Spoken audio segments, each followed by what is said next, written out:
नमस्कार।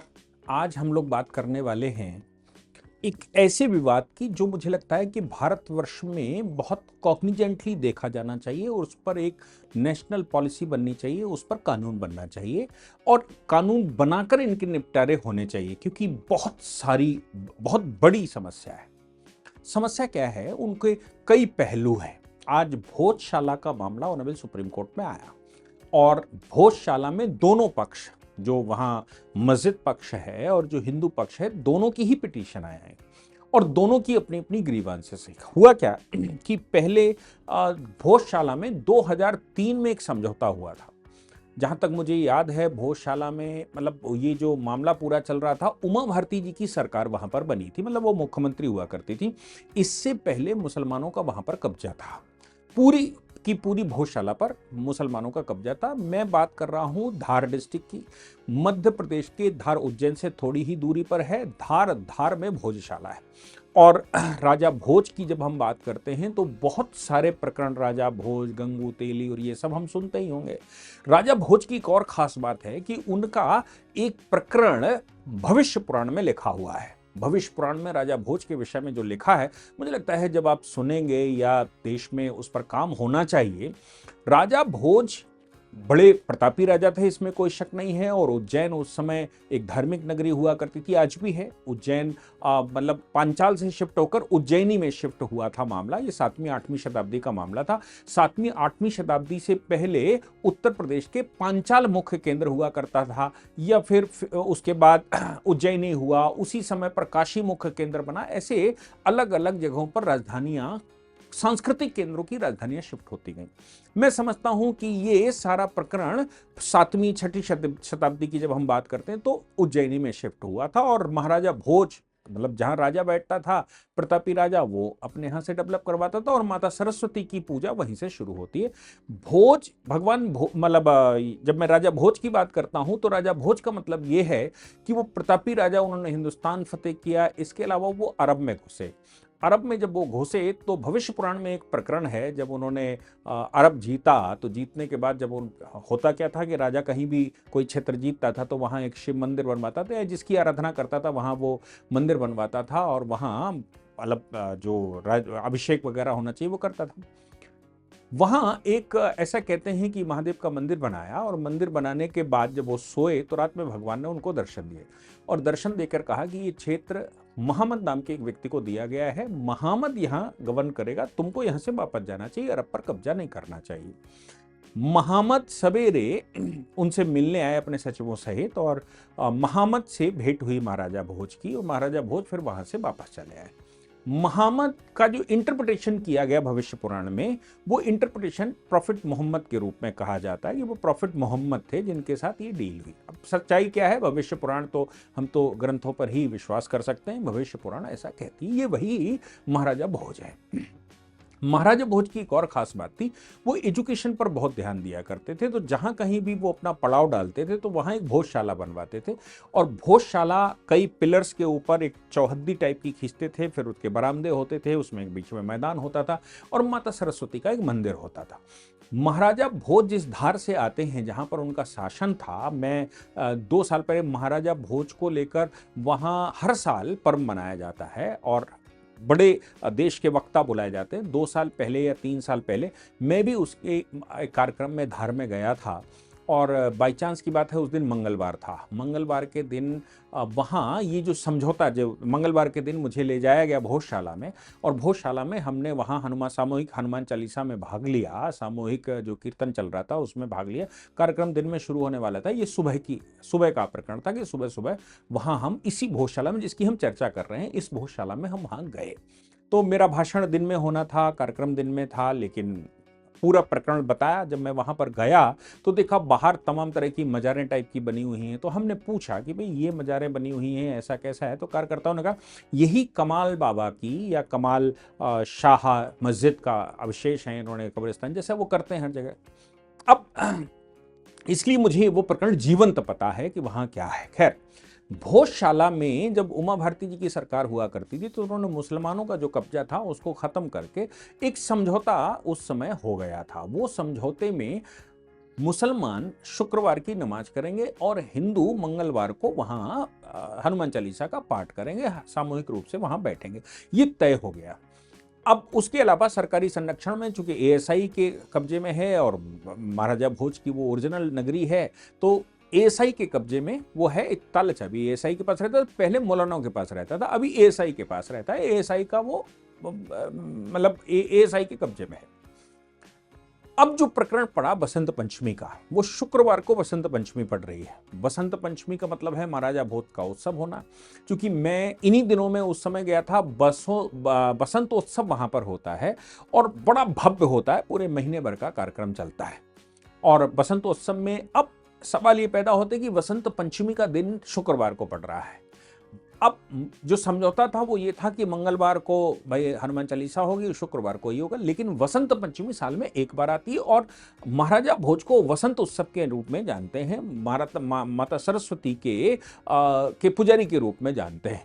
तो अब सवाल जो वहां पैदा हुआ वो ये हुआ कि क्या भोजशाला में शुक्रवार की नमाज होगी या फिर माता सरस्वती की पूजा होगी। अब मेरे से कोई पूछे तो मैं कहता हूं कि शुक्रवार की नमाज तो हर शुक्रवार को होती है, लेकिन माता सरस्वती की पूजा केवल साल में एक बार होती है, इसलिए नमाज को डेविएट किया जा सकता है, शाम को भी शिफ्ट किया जा सकता है।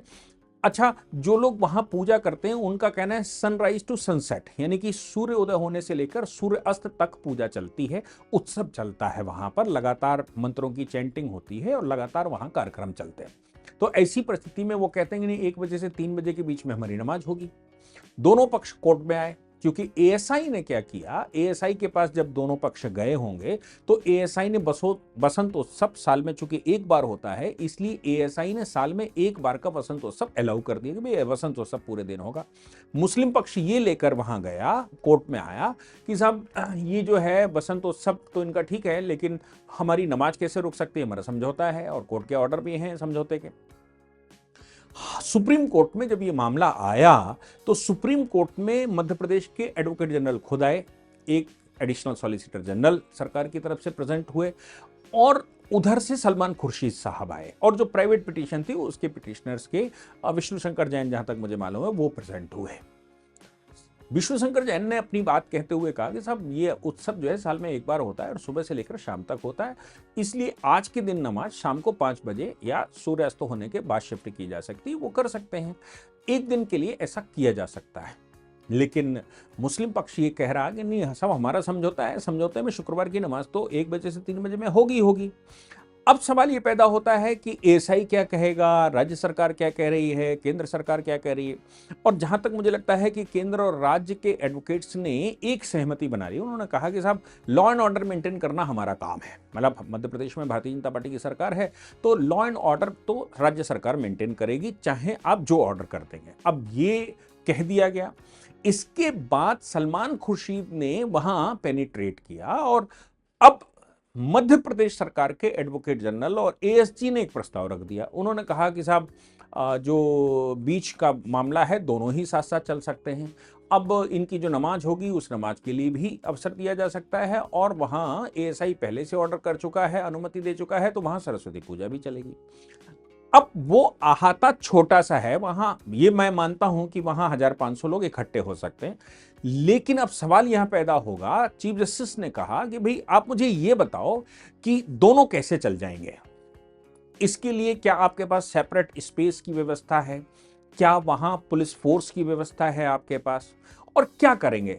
चीफ जस्टिस ने कहा अगर आप ये प्रस्ताव दे रहे हैं तो एक कोई स्थान वहां पर दिया जा सकता है जहां नमाज की जा सके, और एक स्थान क्या उसमें दिया जा सकता है जहां पर ये उत्सव चले। अब वो अहाता आप देखेंगे, इसको अहाते को देखिए कि ये जो पूरा अहाता है ये एक परिसर है, इसके बरामदे हैं इधर उधर। अब क्या एक बरामदा शिफ्ट करके किया जा सकता है, या फिर इस परिसर में इतने हिस्से में ही वो करा जाएगा, या फिर बरामदों में दोनों तरफ, या फिर बाहर जो कमाल शाह या कमाल बाबा उनकी जो ये बनी हुई हैं कब्रें शबरें और जगह कवर करके रखी है, मस्जिद टाइप बनी हुई है, ये वहां पर नमाज की जाए। लेकिन बड़ा मतलब केटिक सिचुएशन छोड़ दी गई है। जो सुप्रीम कोर्ट का ऑर्डर भी आया वो बड़ा खतरनाक है, क्योंकि जब ये एग्री हो गए कि दोनों साथ साथ चलेंगे, हालांकि भोजशाला में रास्ते और भी हैं, होंगे, मतलब बाईपास से रास्ते हैं, लेकिन दोनों साथ साथ चलेंगे। चूंकि सरकार एग्री होगी, राज्य सरकार एग्री होगी, केंद्र का एसजी एग्री हो गया, सलमान खुर्शीद साहब प्रेजेंट हुए मुसलमानों की तरफ से, वो एग्री हो गया। केवल एक विष्णु शंकर जैन विरोध करते रहे कि भाई पूरे दिन चलती है और देखो डिस्टर्बेंस हो जाएगा, गलत हो जाएगा। लॉ एंड ऑर्डर पर वो एग्री हो गए, स्पेस प्रोवाइड करने पर एग्री हो गए, एएसआई को एग्री कर लिए। जब सब एग्री हो गए तो चीफ जस्टिस क्या करते? चीफ जस्टिस बार बार पूछ रहे थे कि भाई कैसे ये चलेगा। तब उन्होंने कहा कि भाई अलग अलग स्पेस का निर्धारण करिए और वो कर दीजिए। एक विषय और आया, ये एडवोकेट जनरल ने कहा मध्य प्रदेश के कि साहब ये अगर लिस्ट दे देते हैं कि कौन कौन वहां जाएगा तो उनकी आइडेंटिटी प्रूफ के साथ उनकी व्यवस्था की जा सके, कितने लोग जाएंगे और उनकी आईडी और उनका एप्लीकेशन और ये सब दे दिया जाए। बाकी जो बसंत उत्सव है वो तो ओपन बनेगा, उसमें कोई भी जा सकता है, लेकिन जो नमाज का वो वाला मामला है, नमाज के मामले में कुछ लोगों को अनुमति दी जा सकती। अब जो ऑर्डर में देख रहा था, जो रिपोर्टिंग आई, उसमें कितने लोग तय हुए हैं ऐसा कोई ऑर्डर नहीं किया गया, कितने लोग जाएंगे ऐसा भी नहीं कहा गया है। अब वहां पर शुक्रवार की जब नमाज लोग कहते हैं होती है तो इतनी संख्या हो जाती है वो बाहर तक आ जाते हैं, और मंगलवार के दिन जब वहां हनुमान चालीसा होता है, सामूहिक पाठ होता है, तो भी इतनी संख्या हो जाती है कि लोग बाहर तक आ जाते हैं।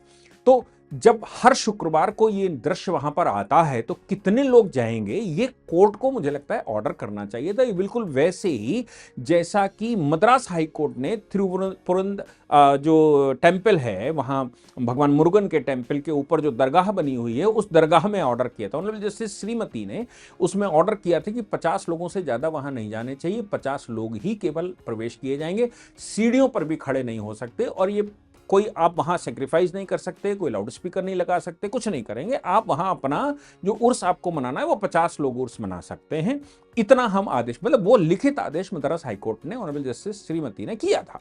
मुझे लगता है ऐसा कुछ आदेश करना चाहिए था कि इसमें 50 लोग, 100 लोग, 25 लोग, इतने लोग नमाज पढ़ने जाएंगे। सलमान खुर्शीद साहब ने कहा कि आप चिंता मत करिए, आज डिस्ट्रिक्ट मजिस्ट्रेट को, प्रशासन को शाम तक हम वो दे देंगे लिस्ट कि कितने लोग जाएंगे और उनकी आइडेंटिटी बता देंगे। अब अगर उसमें 500 लोगों की कर दी जाती है तो अब 500 लोग, अब बसंत उत्सव का टाइम ही नहीं है कि दोबारा कोर्ट जाया जा सके। 500 लोगों के लिए अगर एप्लीकेशन जाती है कि भाई 500 लोग उसमें जाएंगे, तो भोजशाला में खड़े होने की जगह कहाँ मिलेगी? भोजशाला में अलग जगह कैसे बना सकते हैं? वो कहते हैं हम 1000 लोग जाते हैं हमेशा से, या वो कहते हैं कि हर शुक्रवार को साहब हमारे इतने जाते हैं और वो उतने ही जाएंगे, वो हमेशा वाले हर शुक्रवार वाले हैं। तो मुझे लगता है कि ये और ज़्यादा कुछ समस्याओं वाला हो सकता है, इससे और ज्यादा अव्यवस्था फैल सकती, इसलिए इस पर आदेश वैसा होना चाहिए। हालांकि भोजशाला के विषय में एक चीज और है, भोजशाला का मामला ऑनरेबल कोर्ट में है। हिंदू पक्षों ने यह कहा कि ये भोजशाला है, ये माता सरस्वती का मंदिर है, ये महाराजा भोज ने बनवाया था, इस पर मुसलमानों ने कब्जा कर लिया। अब मुसलमानों के कब्जे के विषय में तो एक बात बिल्कुल साफ समझ लीजिए कि जब मुस्लिम शासन भारत में आया तो उन्होंने जो ओपन स्पेस पड़े हुए थे मंदिर, तो उन्होंने सार्वजनिक रूप से उन पर कब्जे किए, और सार्वजनिक कब्जे करके उन्होंने उनको मस्जिदें घोषित किया, उनको उन्होंने मदरसे घोषित किया, या उनको रिलीजियस स्ट्रक्चर घोषित किया। ये तो एक सार्वजनिक बात है ना। सार्वजनिक बात है का मतलब है पूरा देश जानता है कि जब उनका शासन चला 200-300 साल तो उन्होंने यही किया। तो अब सवाल ये पैदा, वो भोजशाला है कि वो ये है। एक भोजशाला फर्रुखाबाद जनपद में भोजपुर गांव है, भोजपुर गांव में भी वो एक भोजशाला वहां पर बनी हुई है, उसके पिलर अभी भी दिखाई पड़। देश में आपको ऐसी भोजशालाएं दर्जनों दिखाई पड़ जाएंगी जहां महाराजा भोज ने भोजशाला बनवाई है। तो कोई ये अकेला परिसर नहीं है जहां पर ये कहा जाए कि नहीं साहब ये भोजशाला जो है वो बनी हुई है और ये तो मस्जिद है। वो भोजशाला वैसी ही, उतने ही पिलर की, उसी स्ट्रक्चर की देश में कई जगह पर बनी हुई है। इस बात को लेकर हिंदू पक्ष जब गया तो ऑनरेबल कोर्ट ने एएसआई सर्वे उस पर ऑर्डर कर दिया। हाई कोर्ट ने एएसआई सर्वे, हम सब जानते हैं ज्ञानवापी वाले में हुआ, संभल वाली में हुआ, या जो भी मैटर आते हैं, तो सबसे पहले प्लेसेस ऑफ वर्शिप एक्ट उस पर अप्लाई होगा कि नहीं होगा, इसके लिए ये जानना जरूरी है कि वाकई में ये स्ट्रक्चर क्या है। वो स्ट्रक्चर जो होगा उसमें बोर्ड भले ही कुछ भी लगा हो, उसमें जाता भले ही कोई हो, लेकिन उसकी एएसआई बताएगी कि वाकई में ये हिंदू स्ट्रक्चर है या मुस्लिम स्ट्रक्चर है, या फिर ये जबरदस्ती वाला कब्जा है या क्या है। इस परिस्थिति में हाईकोर्ट ने सर्वे ऑर्डर कर दिया था। सर्वे एएसआई ने करके अपनी रिपोर्ट लगा दी हाई कोर्ट में। अच्छा, जब रिपोर्ट एएसआई की आई उसी समय उन्होंने, जैसे संजीव खन्ना ने प्लेसेस ऑफ वर्शिप एक्ट को ध्यान में रखते हुए सुनवाई करते समय सभी प्रकार के लिटिगेशन पर बैन लगा दिया। चीफ जस्टिस हुआ करते थे भाई, उन्होंने बैन लगा दिया कि अब कुछ नहीं होगा। अब जब कुछ नहीं होगा तो सब रोक दी गई और ये पिटीशन भी प्लेसेस ऑफ वर्शिप एक्ट के साथ अटैच कर दी गई। आज ऑनरेबल चीफ जस्टिस ने एक बड़ा उम्दा काम इस पर किया। मैं सलमान साहब के भी मस्तिष्क को ये कहूंगा कि परमात्मा ही उनको ज्ञान दे रहा होगा। ये हुआ कि साहब भोजशाला की स्थिति क्या है, कोर्ट में बात होते समय तो ये हुआ कि उस पर सर्वे हो चुका है, एएसआई ने सर्वे ऑर्डर कर दिया था, सर्वे हो चुका है, सर्वे की रिपोर्ट लग चुकी है। चूंकि हाई कोर्ट में मामला चल रहा था, सुप्रीम कोर्ट ने चूंकि स्टे कर दिया, इसलिए अब वो सभी इसमें अटैच हो गए। अब उसमें कोई कार्रवाई नहीं चल रही चूंकि सारी लिटिगेशन रोक दी गई थी। चीफ जस्टिस से सलमान खुर्शीद साहब ने कहा कि अगर वहां रिपोर्ट सबमिट हो चुकी है तो उस रिपोर्ट की कॉपी सर्कुलेट हो जानी चाहिए। अब ये तो मुस्लिम पक्ष इसको स्वीकार नहीं करेगा। मुझे लगता है सलमान साहब को भी अब खूब सारी गालियां पड़ने वाली हैं और खूब उन पर सवाल खड़े होने वाले हैं। उन्होंने कहा एएसआई की जो रिपोर्ट है साहब, वो रिपोर्ट चूंकि हाई कोर्ट में आ चुकी है, चूंकि सुप्रीम कोर्ट में उस पर स्टे है, इसलिए हाई कोर्ट में वो सर्कुलेट की जा सकती है, अपोजिट पार्टी उनके ऑब्जेक्शन लिए जा सकते हैं, उस पर आगे कार्रवाई हो सकती है। इतना सलमान साहब ने कहा तो चीफ जस्टिस ने कहा यस बिल्कुल हो सकता है। उन्होंने कहा ऑर्डर नहीं करेंगे, प्लेसेस ऑफ वर्शिप एक्ट के ऑर्डर के साथ करेंगे, फाइनल ऑर्डर नहीं होगा, कोई एक्सकेवेशन वहां पर नहीं बनी, यानी कि कोई खुदाई आगे की नहीं होगी, कोई और कार्रवाई वहां पर नहीं होगी, कोई फिजिकल एक्टिविटी वहां पर नहीं होगी। लेकिन एएसआई की जो रिपोर्ट है वो रिपोर्ट डिस्क्लोज की जा सकती है और वो रिपोर्ट पार्टियों को बांटी जा सकती है। पार्टी उस पर अपने ऑब्जेक्शन वगैरह लगाएं, पार्टी अपने जो भी समर्थन समर्थन जो भी उनको करना है वो कर सकते हैं।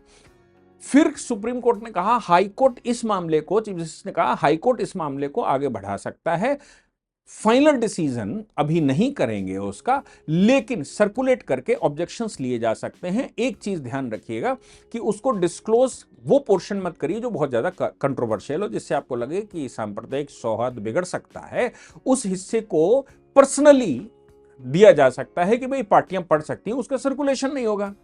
जैसे कोई विषय है और ये लग रहा है कि सेंसिटिव है और वहाँ चीफ जस्टिस को लगता है कि मतलब सुप्रीम हाई कोर्ट के चीफ, क्योंकि सुप्रीम कोर्ट ने कहा चीफ जस्टिस या फिर सीनियर जजेस से उसको सुनवाने के लिए हम ऑर्डर कर देते हैं।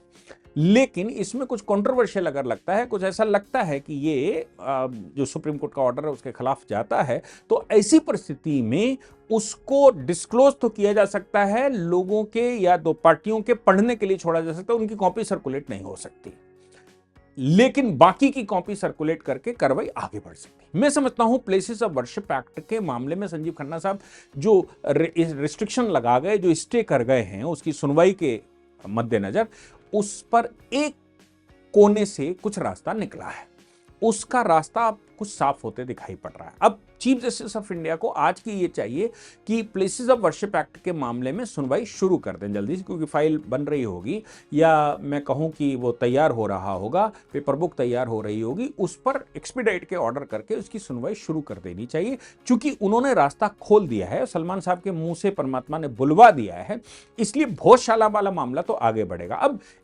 कठिन इसलिए है क्योंकि जो रिपोर्ट आई होगी एएसआई की, वो रिपोर्ट केवल स्ट्रक्चर पर आई होगी। अब अगर ये पता करना है कि भाई वाकई में नीचे क्या है, तो फिर खुदाई भी करनी पड़ेगी, जैसा ज्ञानवापी वाले मामले में हो रहा था, तो खुदाई करनी पड़ेगी। खुदाई के लिए अभी रोक लगा दी गई, लेकिन रास्ता खोल दिया है सुप्रीम कोर्ट ने, और जो ये कह दिया है कि वसंत पंचमी और नमाज साथ साथ चलेगी और प्रशासन की जिम्मेदारी बनेगी कि प्रशासन जो है वह लॉ एंड ऑर्डर मेंटेन करे, लेकिन संख्या निर्धारित नहीं की गई है। डिस्ट्रिक्ट मजिस्ट्रेट को वहां पर उनकी संख्या का और उनकी आईडीज का रिपोर्ट दिया जाएगा कि कितने लोग जाएंगे। ये मुझे लगता है एक कठिन काम है, एक दो दिन में उस पर क्या होगा ये तय होना बाकी है। वैसे डिस्ट्रिक्ट मजिस्ट्रेट खुद में एक अथॉरिटी भी होता है, वो भी तय कर सकता है कि सुप्रीम कोर्ट ने कहा है हमारी कैपेसिटी के अनुसार, वहाँ जो कैपेसिटी वहाँ 50 लोग, 40 लोग, 30 लोग जा सकते हैं, इससे ज़्यादा नहीं दे सकते, बाकियों के लिए हम बाहर जगह दिए दे रहे हैं, अंदर जो नमाज पढ़ने वाले हैं इतने दिए जा सकते हैं। ये मुझे लगता है एक ऐसा आदेश जिस आदेश पर हम सभी को मतलब कि उसमें कुछ ना कुछ कमी मुझे लगता है कि रह गई है। हालांकि फाइनल ऑर्डर जब सामने आएगा तो सही बात पता लगेगी। मीडिया रिपोर्टिंग, लीगल वेबसाइटों की रिपोर्टिंग के आधार पर मैं अभी बात कर रहा हूं।